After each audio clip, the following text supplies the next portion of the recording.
Serious what is a little-known fact that can save you from a life-threatening situation.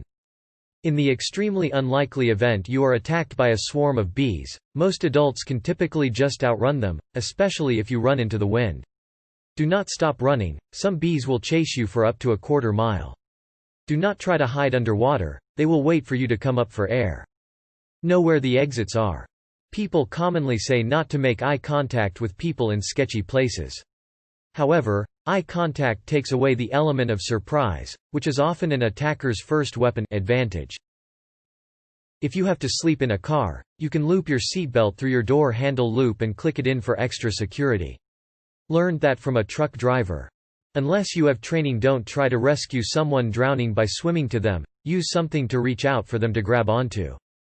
They will grab onto you out of fear and not let go, and you may drown with them. If you're fighting a kangaroo, as you do, punch the kangaroo as hard as you possibly can, and don't run. Running shows fear and then the kangaroo knows it can beat you. The reason why you punch is because, in a kangaroo's mind, any kick is way stronger than any punch. Let's say 10x stronger, I don't know exactly. So if you punch them hard enough, they'll back down because they'll think you can kick them 10x harder than that. If you didn't punch them hard enough, well, you're fucked. Carbon monoxide can travel through walls. A couple different things for different situations. If you're stabbed and the knife is still in, don't take it out. It's plugging a wound and stopping you from leaking. If you're stuck outside in the cold, especially if you're lost, stay in place and try to stay out of the wind. Stationary people are easier to find. Also, no matter how warm you suddenly feel, keep your clothes on. Your body flash processes glucose in a last-ditch effort to keep warm right before you freeze to death, and it can make you feel unbearably hot if you've been freezing for the last couple hours. Above all else, if you can't remember anything else, calm people live. Panicked people die. In the case of an abduction, your best bet is to scatter some of your belongings, like an ID, on the ground.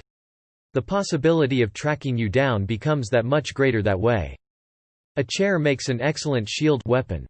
If you haven't been in a fight since 6th grade, you're probably not going to win a fight with an adult stranger. I don't know if it's true everywhere, but where I've been in the western states it's a general rule. When lost in the woods and you find a logging road, the intersections at AT are generally not 90. The least sharp turns almost always point back to the highways. Full logging trucks don't turn as easily, so the less sharp turns are usually on the way out.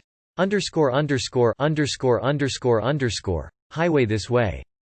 Never let them take you to a second crime scene. If they're trying to abduct you, and you let them, the kidnapping becomes murder 99% of the time. Fight like hell no matter what. If a high-voltage power line falls near you, stepping away from it may kill you, as they may carry more than 100,000 volts. One large step may put your front foot at a place where the voltage is much lower. If the difference is high enough, the insulation from your shoes may be too low to prevent the voltage from passing through and killing you. Prevent this by shuffling away using tiny steps.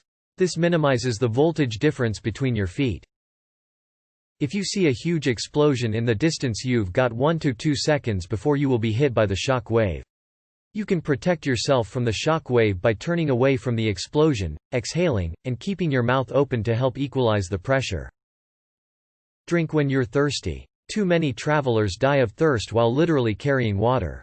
Rationing water may be appealing, but it's always important to drink regularly. Even if all your tires are flat, slashed, you can still drive on them. It'll mess up your rims something fierce, but you'll be able to get away from whatever is causing you drive on your rims. Awareness is a tool. Use it. When you walk into a place you've never been, take note of everything around you. When you meet someone new, pay attention to them. When things are sketchy in any way, pay attention to them. If you keep attention at all times, you'll rarely be surprised by anything. A lot of people find it appealing to have a weapon on them, and that's a personal choice I won't go into lol. If you choose to, whether it's a knife, or a gun, or pepper spray, know how to use it. You will be amazed how quickly your knife can be turned on you if you don't know what you're doing with it. I also heard a piece of advice that is sad, but probably effective emo. If you're getting robbed or attacked or whatever, don't just scream or yell for help. Scream and yell, "Help my child." Yes, even if you don't have a kid. That's more likely to draw someone's attention, especially if you're a man calling for help. Hope this helps someone. If you get caught in a rip current, swimming against it will tire you out. Swim parallel to the beach until it weakens enough for you to escape and swim to shore. One more. If the cops invite you to come down to talk, say no. The minute they tell you they are taking you, shut up other than you want a lawyer. Even if you are 100% innocent. Period. There are no gray areas to this. If you think you may be having a heart attack, take an aspirin. Actual aspirin, like Bear. It only takes about 20 pounds of force to rip off a human ear. Grab the top and pull toward the chin. Pack lots of cloths in your car during winter and keep your car well maintained. A hug can be a temporary cure for depression. Especially from someone that loves the depressed person. It's saved my life so many times. Never put your hands in your pockets when going up or down the stairs. If you trip while your hands are in your pockets, they may as well be useless. If you think you're being followed while walking outside, pretend to get a call and respond, normally, and say something along the line that you'll meet soon. In the same scenario, if you approximately know the person is slightly further behind and you round a corner. Run like an idiot to a more crowded or safer place. Go into a shop, bus, a group of people. Hell, even ring someone's doorbell if you have to and ask to call the police. Absolute worst case scenario, if it's in the middle of the night and nobody is out. And someone is following you. Smash kick someone's car so it sounds a loud alarm. It could scare the stalker off. Take a basic life support class. 3 hours and around $60 will teach you CPR, how to use an automatic external defibrillator, AED, and the proper way to perform the Heimlich maneuver. They teach adult, pediatric, and infant BLS in one course. I've had my BLS card for 4 years, and I've had to use my knowledge 6 times. Worth it. Heart. Edited for the class title. Thanks for the catching that for me, fellow Redditor Heart. Tell your daughters, if someone is coming at you in a threatening, kidnapping vibe, pull out your phone and say, Facebook Live, and there's a good chance they'll walk away. Since it's live streaming, you don't have to actually fidget to get Facebook Live up and streaming, just say that you are. Please do if you're capable. It saved my 38-year-old cousin from getting kidnapped while out walking her dog. She learned it from a 14-year-old girl, friends with her parents, who was also almost kidnapped. If the tornado looks like it's not moving, it's headed right for you. Call the assailant Frederick. It'll access a different part of their brain to try and correct you, which is far away from the antagonistic part. If they correct you, just say, "Didn't you just say your name was Frederick?" And after that, you're on your own. If someone's pointing a gun at you, it's probably risky to pull out a gun and point it at them. I'd like for once to see a Hollywood movie where someone tries this and the other guy pulls the trigger immediately. Don't do cocaine in Charleston. Most is laced with fentanyl. Don't jog with loud music playing on your headphones, earbuds. Many people die from not being able to hear cars, etc. Little known fact. As per the Fifth Amendment to the U.S. Constitution, you have the right to remain silent. Fucking use it. Although, oddly enough, you must declare that you are using this right for it to work properly in your favor. If you think you hear someone outside your house at night, your instinct will be to turn all the lights on. You should in fact turn them all off for 2 reasons. First, with the lights off he can't see where you are or what you are doing. Second, you know your way around your house in the dark way better than he does, and if he gets in, this works to your advantage. No matter how much you trained your awesome karate moves, or even the much more realistic Krav Maga or MMA, you have no actual chance to effectively block a knife attack with your bare hands.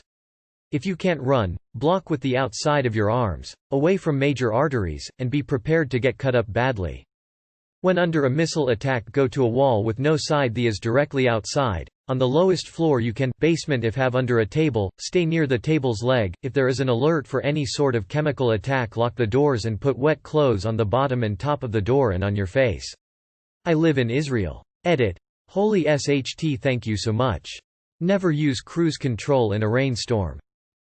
If you're underwater after an accident, you'll probably be disoriented and not know which way the surface is. Follow the direction of bubbles. Related, if you're underwater in a car, don't try to force the door open against the incoming flow of water, you'll exhaust yourself. Let the car fill. Use your personal weapon as a last resort, as it will only escalate the situation further. Always carry pepper spray. Do not add water to a grease fire. Not little known, but it makes sense to repeat it given how bad consequences can be for those who don't follow this advice. If a brown bear grizzly attacks you, play dead and it will usually go away. Be sure you curl up in the fetal position and put your hands over the back of your neck. Predators go for the neck, aka the kill shot. Brown bears grizzlies are actually more timid than black bears. If a black bear is attacking, fight back like a psycho. Like a fucking madman. Bite, punch, kick, poke, rip, scream, growl. Like a psycho. Black bears are a lot more aggressive than brown bears grizzlies. If you put up a good fight, they are more likely to leave you alone and not kill you. You'll be too much work for them. If you see a large explosion, get away from the window. If you see a mushroom cloud, lay on the ground immediately. The shockwave will hopefully blow over you instead of bursting your internal organs. After that, get underground ASAP and wait a few hours in case of nuclear fallout. Might be well known, IDK, but yell, fire, instead of, help. People are more likely to run and help to put out a fire than to stop an assault. Believe that gut feeling that something is wrong. The longer a hostage situation is, the greater your chance of survival. If you are attacked by a person, like a mugging, and the person tries to force you to move to another location, fight for your life. It's very likely that you will be killed otherwise. Never put something in someone's mouth if they're having a seizure. Try to turn them on their side, and place something soft like a jacket or pillow under their head while they have a seizure. If it lasts 5 minutes or longer, call an ambulance. Source: 20 Years of Epilepsy.